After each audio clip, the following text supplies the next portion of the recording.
অস্বস্তি যেন পিছু ছাড়ছে না। যতবার মিটে যায় বিতর্ক, ততবারই ফিরে ফিরে আসে। আরও একবার লজ্জার মুখে পড়তে হলো সিপিআইএমকে। এবারও মহিলা ঘটিত কাণ্ডের জন্য মুখ পুড়ল দলের। আগামী বছর শুরুতেই বিধানসভা নির্বাচন, শূন্যতা কাটিয়ে ফিরে আসার লড়াই চলছে দলের। ১৯ দিনের বাংলা বাঁচাও যাত্রা শেষ হয়েছে সদ্য, তাতে মিলেছে ভালো সাড়া। মানুষের মনের খোঁজ পেতে ফের আসরে নামতে চলেছে লাল ঝান্ডা। তার মধ্যেই ফের অস্বস্তিকর পরিস্থিতি। দলের এক মহিলা সদস্যের অভিযোগ নিয়ে তদন্তের পর সিপিআইএম বহিষ্কার করল রাজ্য কমিটির সদস্য ইন্দ্রজিৎ ঘোষকে। শুক্রবার ছিল দলের রাজ্য কমিটির বৈঠকের শেষ দিন। শেষ পর্বে দলের রাজ্য সম্পাদক মোহাম্মদ সেলিম এই তরুণ নেতাকে বহিষ্কারের সিদ্ধান্ত ঘোষণা করেন।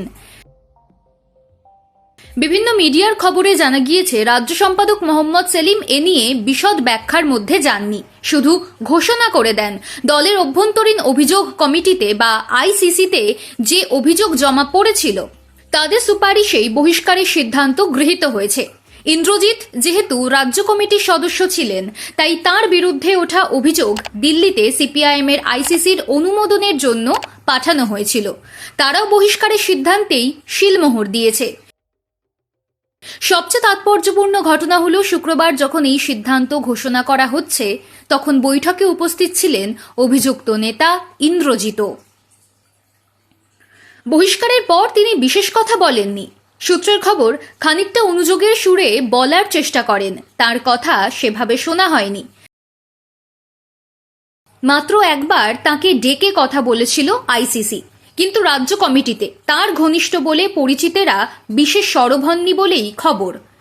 এমন অভিযোগ নতুন নয়। গত ১.৫ বছরে চারজন বড় নেতার বিরুদ্ধে মহিলা ঘটিত অভিযোগে ব্যবস্থা নিল সিপিআইএম। প্রথমে প্রাক্তন মন্ত্রী সুশান্ত ঘোষকে জেলা সম্পাদক পদ থেকে সরানো এবং তারপর রাজ্য কমিটি থেকে ছেঁটে ফেলে আলিমুদ্দিন। উত্তর দমদমের প্রাক্তন বিধায়ক তন্ময় ভট্টাচার্যকে ৬ মাস সাসপেন্ড করেছিল সিপিআইএম। গত এপ্রিলে প্রাক্তন সাংসদ বংশগোপাল চৌধুরীকেও মহিলা ঘটিত অভিযোগে বহিষ্কারের পথে হাঁটে সেলিমের নেতৃত্বাধীন সিপিআইএম। ২০২৫ সাল শেষ হওয়ার আগেই সেই তালিকায় যুক্ত হল ইন্দ্রের নাম। ইন্দ্র ভাঙড়ের ভূমিপুত্র হলেও তার রাজনৈতিক কর্মকাণ্ড ছিল কলকাতাতেই। এসএফআই, ডিওয়াইএফআই এর পরে তিনি সিটুর নেতা হয়ে যান। বিভিন্ন ক্ষেত্রের চাকরি প্রার্থীদের আন্দোলনে ইন্দ্রই সিপিএম এর মুখ হিসেবে হাজির থাকতেন। বেলঘরিয়ার এক তরুণী সিপিআইএম কর্মী ইন্দ্রজিতের বিরুদ্ধে অভিযোগ করেন দলে। ওই অভিযোগকারিনীর মা এবং বাবাও সিপিআইএম এর সদস্য বলে জানা গিয়েছে।